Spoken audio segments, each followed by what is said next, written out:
Hello guys, welcome back to my channel humanities class. तो आज हम डिस्कस करने वाले हैं साइकोलॉजिकल डिसऑर्डर का अगला टॉपिक। तो हमारा नेक्स्ट टॉपिक क्या है? नेक्स्ट टॉपिक है बाइपोलर एंड रिलेटेड डिसऑर्डर। तो आप यहाँ पे एक पिक्चर देख सकते हो, ठीक है, जिसमें एक तरफ लड़की जो है वो थोड़ा खुश है और दूसरी तरफ उसे थोड़ा डिप्रेस्ड है वो, ठीक है। तो इससे हम क्या समझते हैं? इससे हम ये समझते हैं कि जो बाइपोलर डिसऑर्डर है उसमें दोनों ही मेनिया एंड डिप्रेशन दोनों ही इंक्लूड होते हैं। मेनिया हो गया जब पर्सन बहुत ज़्यादा एक्साइटेड होता है, ठीक है, बहुत ज़्यादा खुश होता है। और आपको डिप्रेशन का तो पता ही है, डिप्रेशन का मतलब होता है जब एक पर्सन बहुत ज़्यादा दुखी होता है, उसका किसी चीज़ में मन नहीं लगता, वो किसी चीज़ में कंसंट्रेट नहीं कर पाता। तो हमारा नेक्स्ट मैंने यही लिखा है कि जो बाइपोलर डिसऑर्डर है उसमें दोनों मेनिया एंड डिप्रेशन दोनों ही इंक्लूड होते हैं। और हम बाइपोलर डिसऑर्डर को पहले क्या बोलते थे? पहले इसे बोला जाता था मैनिक डिप्रेशन डिसऑर्डर, ठीक है। अब जो बाइपोलर डिसऑर्डर होता है वो भी 3 टाइप का होता है। कौन कौन सी? Bipolar 1 disorder, bipolar 2 disorder and cyclothymia disorder, ठीक है। तो सबसे पहले हम डिस्कस करते हैं बाइपोलर 1 डिसऑर्डर। अब बाइपोलर 1 डिसऑर्डर क्या है, ठीक है। आप एक नीचे मैंने ग्राफ की पिक्चर लगाई हुई है, ठीक है। बाकी आप जो साइक्लोथीमिया है उसे भूल जाओ, जो स्काई ब्लू कलर की लाइन है उसे भी भूल जाओ, बाइपोलर 2 को भी। आप सिर्फ देखो बाइपोलर 1 की तरफ। बाइपोलर 1 की तरफ क्या बता रहा है कि उसमें जो हम देख रहे हैं जो मेनिया है, ठीक है, उसमें वो दिया है। और नीचे हमने देखा कि मेजर डिप्रेशन दिया है, ठीक है, कि जो लाइन है दोनों सेम है, ठीक है। कि इसका यही मतलब है कि जो बाइपोलर 1 होता है उसमें जो मेनिया और डिप्रेशन होते हैं दोनों ही प्रॉपर होते हैं, ठीक है। अगर पर्सन उसमें ये नहीं होगा कि कोई पर्सन थोड़ा कम एक्साइटेड है या उससे थोड़ा थोड़ा ही सैड है, ज़्यादा सैड नहीं है, ऐसा कुछ नहीं होता। उसमें दोनों मेनिया बहुत ज़्यादा एक्साइटमेंट शो करता है, बहुत खुशी शो करता है, ठीक है। और मेजर डिप्रेशन का मतलब जो ज़्यादा डिप्रेस्ड होता है, ठीक है, ज़्यादा दुखी है, ठीक है, किसी चीज़ में मन नहीं लग रहा, अच्छी तरह खाना नहीं खा रहा है, अच्छी तरह सो नहीं रहा है, ठीक है। इसमें दोनों चीज़ें प्रॉपर होती हैं। अब बात करते हैं हम बाइपोलर 2 डिसऑर्डर की। तो इसमें क्या होता है? इसमें हाइपोमेनिया होता है। हाइपोमेनिया हो गया कि थोड़ा मेनिया से कम, एक पर्सन एक्साइटमेंट शो करता है लेकिन उतनी नहीं करता जितनी वो मेनिया के टाइम पे कर रहा था। मेनिया में क्या होता है कि बहुत ज़्यादा एक्साइटमेंट शो करता है, बहुत खुशी शो करता है। लेकिन इसमें क्या होता है, हाइपोमेनिया थोड़ा सा खुश है, थोड़ी एक्साइटमेंट शो कर रहा है, ठीक है, इसमें ये होता है। और दूसरा इन्होंने बोला है कि जो डिप्रेशन होता है वो सेम होता है। सेम कैसे?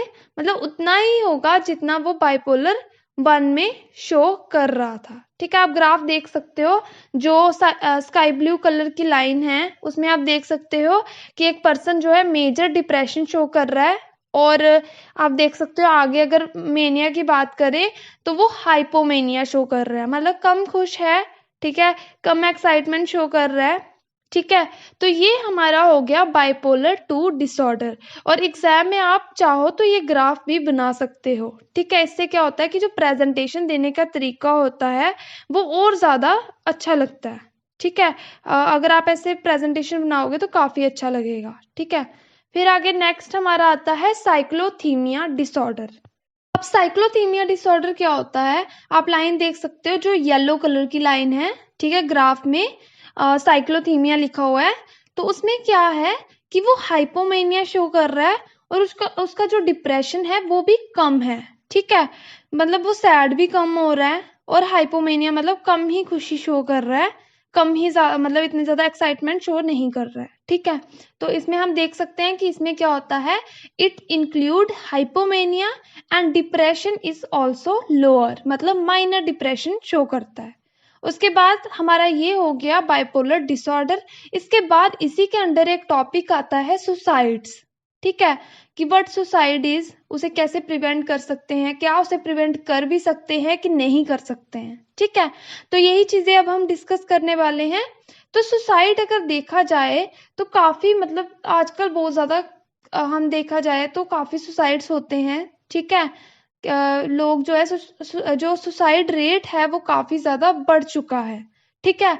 और उसके जो सिम्टम्स है वो क्या है वो डिस्कस करते हैं। सबसे पहला हमने बताया है डिफिकल्टी इन मेंटेनिंग कंसंट्रेशन। एक पर्सन अच्छे से कंसंट्रेट नहीं कर पाता, ठीक है। ये कुछ सिम्टम्स हैं सुसाइड के। दूसरा पॉइंट है अ ड्रेस्टिक चेंज इन पर्सनैलिटी। एक पर्सन की पर्सनैलिटी में अचानक से चेंज आ जाना। थर्ड बताया है change in eating and sleep patterns, ठीक है।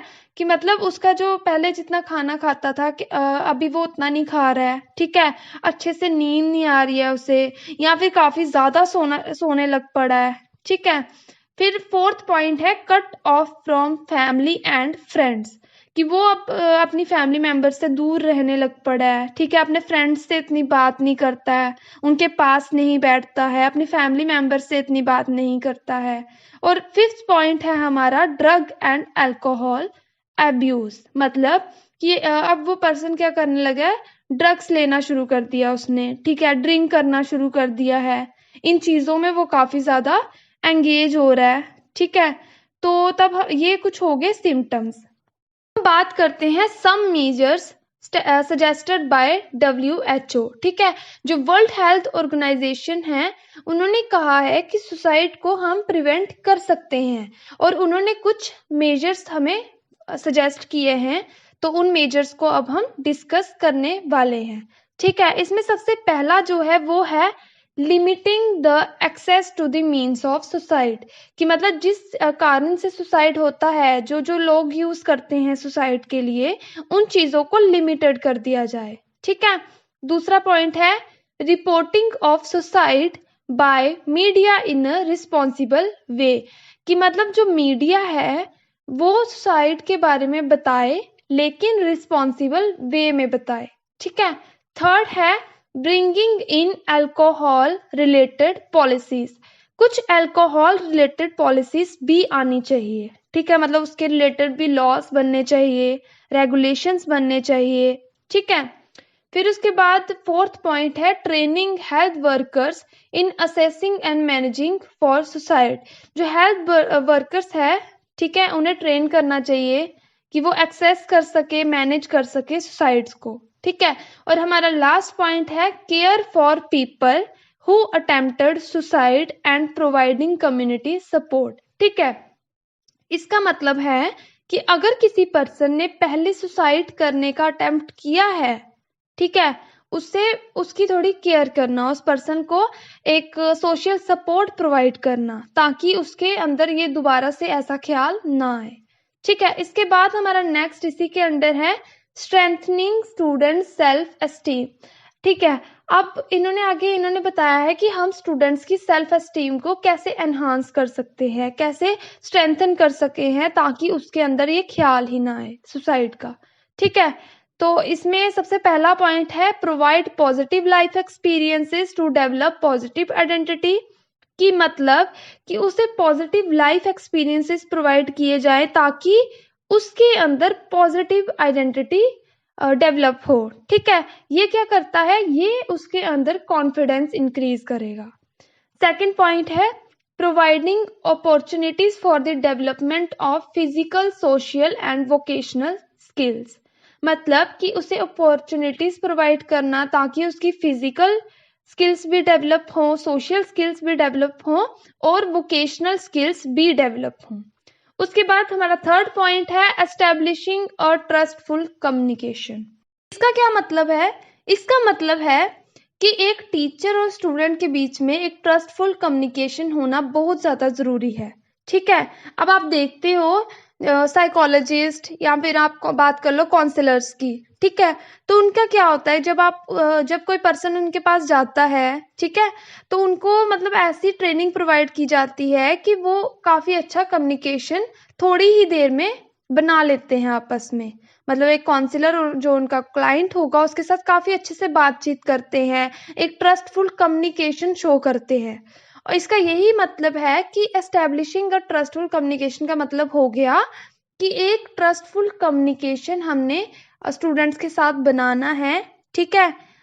फिर उसके बाद नेक्स्ट हमारा लास्ट वाला पॉइंट है, goals for students should be specific, measurable, achievable, to be completed within a relevant time frame.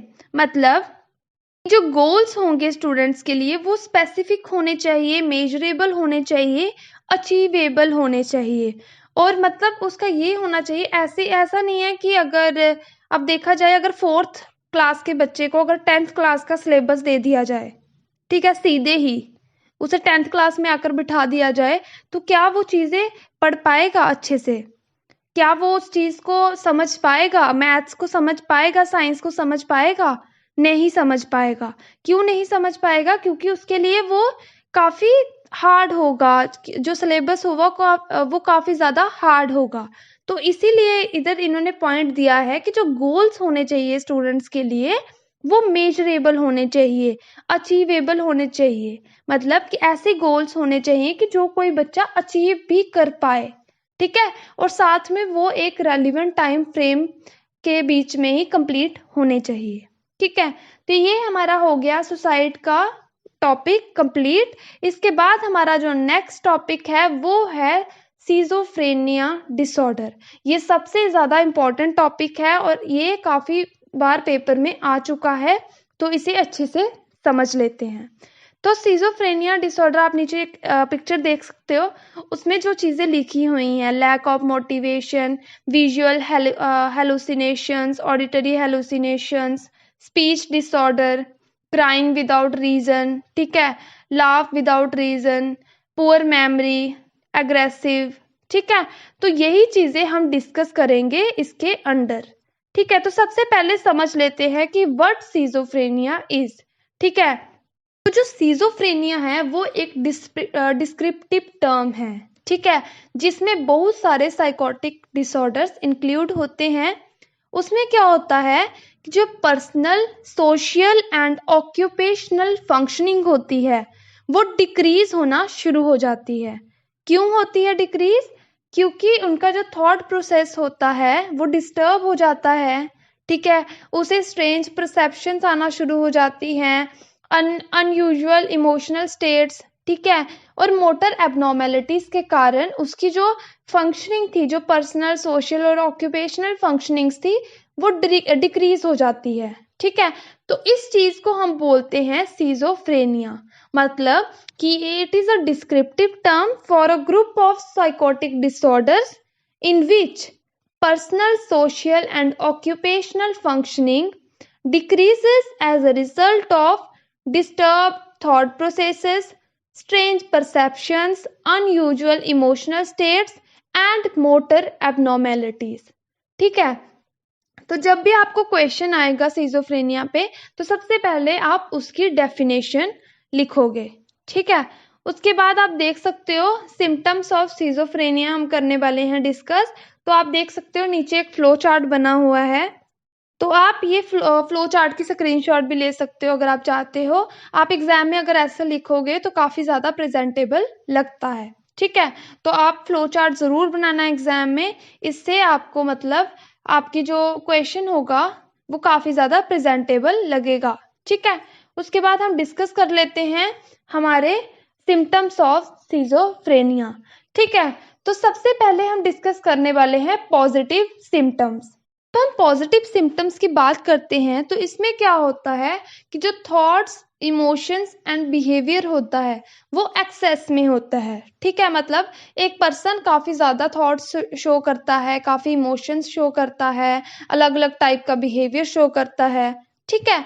तो इसमें कौन कौन सी चीज़ें इंक्लूड होती हैं अब ये देख लेते हैं। सबसे पहला आता है डिल्यूजन्स, सेकंड है formal thought disorder, hallucinations and inappropriate affect, ठीक है। अब हम एक एक करके इन्हें डिस्कस करेंगे। सबसे पहले डिस्कस करते हैं डिल्यूजन्स के बारे में, ठीक है।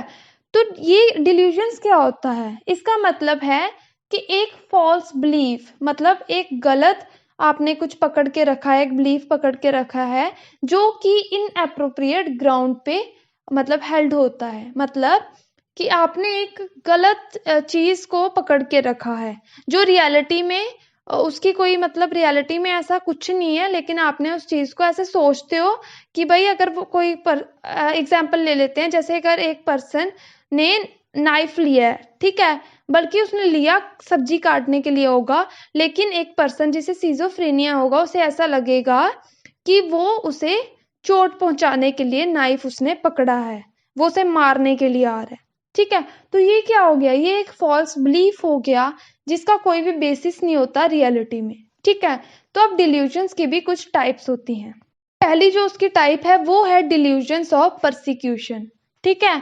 तो इसमें क्या होता है, लोगों को लगता है, जो पेशेंट होता है उसे ऐसा लगता है कि कोई उस पर नजर रख रहा है, कोई उससे अटैक करने वाला है, ठीक है, कोई उसे चोट पहुंचाने वाला है।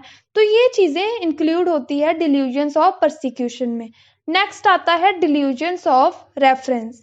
इसमें क्या होता है कि वो एक पर्सनल मीनिंग अटैच कर देते हैं एक्शंस, ऑब्जेक्ट्स एंड इवेंट्स के साथ। मतलब कि जैसे मैंने आपको वो एग्जांपल दी थी नाइफ वाली, ठीक है। तो उसमें क्या हुआ था कि वो सब्जी काटने के लिए उसने नाइफ पकड़ा था, लेकिन क्या करता है वो, ऐसा लगता वो अपने आप को अटैच कर लेता है उस चीजों के साथ, तो उसे ऐसा लगता है कि वो उसे मारने के लिए आ रहा है।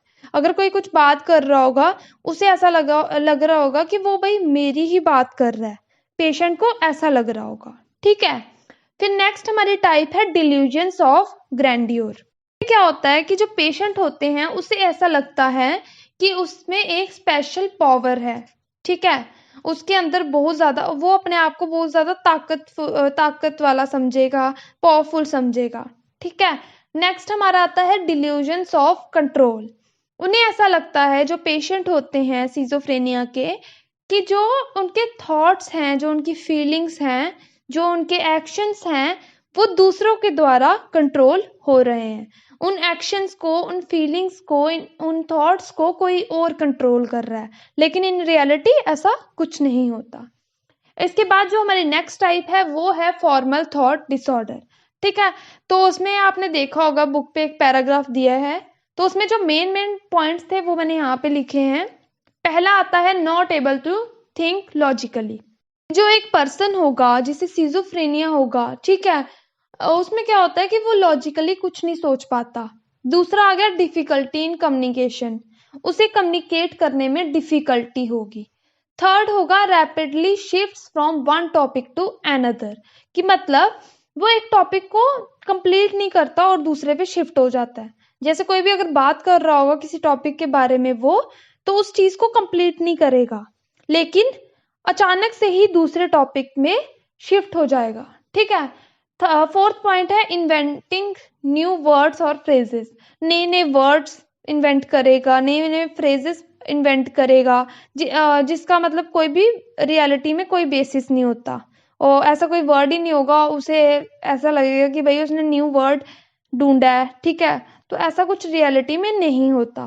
फिफ्थ पॉइंट है repetition of the same thoughts, एक चीज को बार बार सोचता रहेगा। तो ये हमारा हो गया फॉर्मल थॉट डिसऑर्डर। इसके बाद हम बात करते हैं हेलुसिनेशंस के बारे में। हेलुसिनेशंस का मतलब क्या है, ठीक है। इसका मतलब perceptions that occur in the absence of external stimuli, ठीक है। एक पर्सन को ऐसी परसेप्शंस आएंगी जो रियलिटी में होंगी ही नहीं, ठीक है। मतलब एक पर्सन जैसे हो गया, बहुत सारे टाइप्स हैं इसकी, उन्हें डिस्कस करते हैं, फिर आपको अच्छे से समझ आ जाएगा। सबसे पहली आती है ऑडिटरी हेलुसिनेशंस।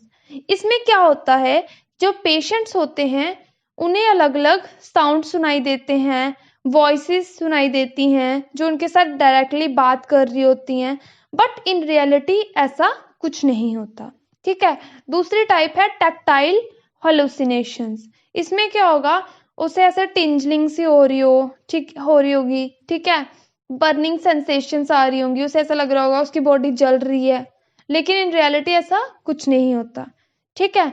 हम जब बात करते हैं ना सिजोफ्रेनिया की, तो उसमें यही है कि उसका जो बेसिस होता है, वो जो भी देखता है, जो भी सुनता है, ठीक है, जब जो भी वो कर रहा होता है, वो रियलिटी में ऐसा कुछ होता नहीं है, ठीक है। जैसे हमने फॉर्मल थॉट डिसऑर्डर में देखा कि वो नए नए वर्ड्स ला रहा है, लेकिन ऐसे वर्ड्स रियलिटी में होते ही नहीं है, ठीक है।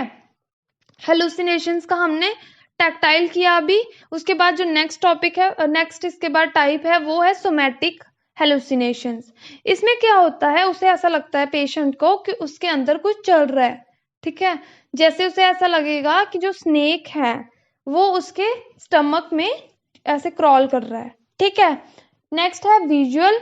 इसमें क्या होता है, उसे अलग अलग विजन्स दिखाई देते हैं, लोग दिखाई देते हैं, ठीक है, या फिर ऑब्जेक्ट्स दिखाई देंगे। फिर उसके बाद नेक्स्ट इसके बाद है गस्टेटरी। उसे ऐसा मतलब उसे जो भी वो खाना खाएगा या कोई भी अगर वो कुछ भी अगर पी रहा है, ठीक है, उसका अलग ही टेस्ट उसे आएगा। फिर आता है ऑल फैक्ट्री। इसमें क्या होता है, उसे पॉइजन या स्मोक की स्मेल आती है, ठीक है। उसके बाद जो इसके बाद नेक्स्ट हमारी टाइप है वो है इन एप्रोप्रिएट अफेक्ट, ठीक है। इसमें क्या हो गया, it includes emotions that are unsuited to the situations. मतलब एक पेशेंट वो इमोशन शो करेगा वो जो कि काफी ज्यादा अनसूट होते हैं उस सिचुएशन के लिए। जैसे हम समझ लेते हैं एक बहुत ज्यादा सीरियस सा कुछ हो गया है, ठीक है, कोई सीरियस प्रॉब्लम चल रही है, पर्सन कैसे इमोशन शो करेगा, उसे हंसी आ रही है, तो ये क्या हो गया, ये एक इनएप्रोप्रिएट अफेक्ट हो गया। ये वो इमोशन शो कर रहा है जो कि अनसूटेड है टू दी सिचुएशन, ठीक है। तो ये हमारे हो गए पॉजिटिव सिम्टम्स। अब बात करते हैं हम नेक्स्ट नेगेटिव सिम्टम्स के बारे में। हमने पॉजिटिव सिम्टम में देखा कि एक्सेस ऑफ थॉट्स थे, इमोशंस थे और बिहेवियर था। लेकिन इसमें क्या होगा, deficit of thoughts, emotions and behaviour.